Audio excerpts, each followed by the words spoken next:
Red rice yeast is a topic which comes often in our discussions with patients because there is a lot of awareness about side effects from statins, and people have thought and looked for alternatives for treating side effects of statin therapy. So red rice yeast is often agent which can be supplanted for statin therapy. One thing is very important to understand about red rice yeast is that it is a precursor of statins. That's what statins were originally derived from. So if you take red rice yeast, your precautions of liver toxicity, that means injury to your liver, or any injury to your muscles still remains elevated because it does behave exactly like statins. It just happens to be a natural, unpurified version of it.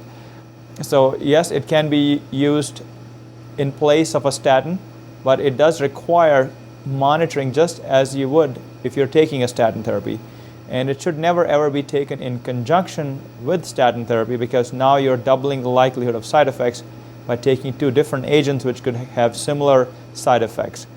So there is a role for red rice yeast if you're intolerant to statin therapy, but it should be monitored. It's not something like any other over-the-counter product that you can take and not worry about any close medical follow-up. So it has to be followed up closely with repeat testing of your liver functions.